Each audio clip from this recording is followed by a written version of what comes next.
It almost makes me a little bit sad that they got an actor this good, and a lot of her role is going to be becoming a CGI green monster.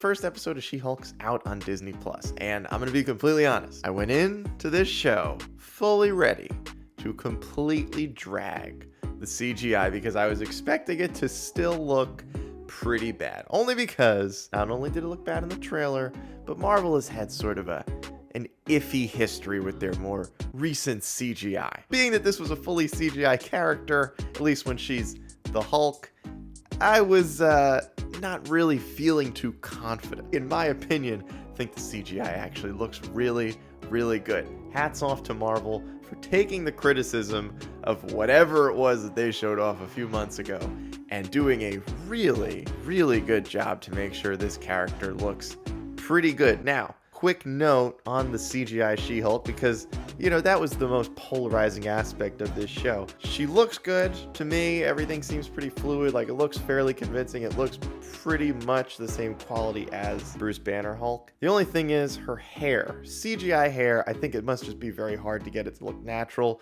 because that still doesn't quite look the greatest, but overall, her character looks so much better than it did when they first showed it off in the trailer. So as for the rest of the show, at least based on this first episode, I think it's pretty good. There are a couple of things this show has going for it right off the bat. The first is that the writing is pretty good. Marvel writing over the last few years, maybe farther back than that, has been sort of shoddy here and there, kind of cringy, but for the most part, I think this show was written pretty well. It has kind of its own tone, its own voice, which is just nice to see. But more importantly, I honestly think that the success of this show is going to be completely based on the main character, because the actress Tatiana Maslany is fantastic. She is by far, even after this one episode, she seems by far to be one of the most talented actors that I have seen in an MCU project in a long time. And I'm gonna be honest, on that note,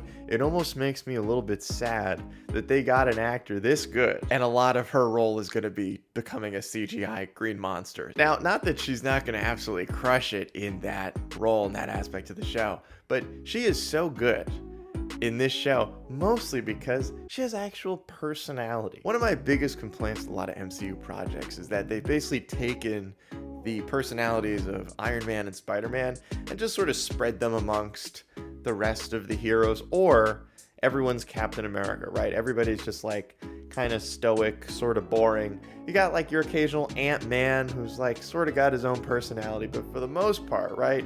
Bucky Barnes, Falcon, Captain America, Black Widow, just the same sort of like serious personality. So when we get a show like this that has somebody in it, the main character, who actually seems like she has a personality, that has me pretty excited to see where this show could possibly go. So the first episode of She-Hulk has a lot going for it. I think really the only sort of negatives you kind of touch on here is that the origin story they gave her in this show, not only is it not her actual She-Hulk origin story, but it's worse, and it's also really condensed. Like, I know that this show is supposed to be 30-ish minute episodes. This felt like one that maybe could have used a full hour, because they are cramming the entire origin story of She-Hulk into about 15 minutes, because like half this first episode is just her kind of explaining how she became the Hulk, and it's sort of lame, and it's also really cramped. Now, I will say I do not have a problem with the fact that she is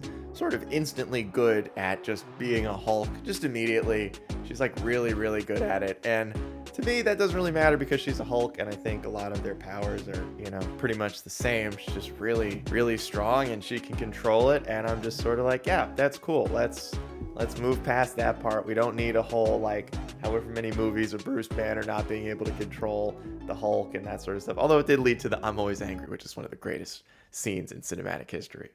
As somebody that's taken a break from the last few MCU TV shows, to me, this one feels like a good one to jump back in on.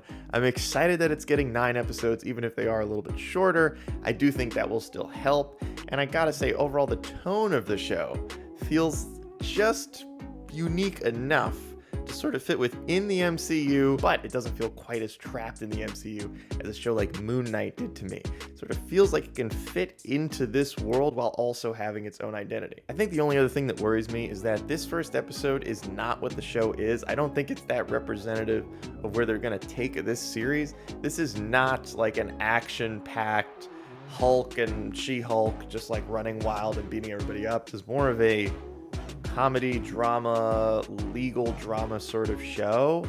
And we didn't see too much of that. We saw a little bit towards the end, although it was very brief. That aspect of it sort of made me wish that they had maybe released a couple of episodes just so that we kind of got a feel for what the show is going to be, because this first episode was good. I just don't know how well it's going to fit into the overall arc of the season. I think if you like the MCU, you're probably going to like this show. I think if you're someone like me who kind of takes little breaks here and there just because the MCU can sometimes get a little bit exhausting, this feels like a good show to get back in on. And I should let you know, do not turn this off before the credits are over, because this episode has one of the best Marvel end credit scenes that I think they have done so far.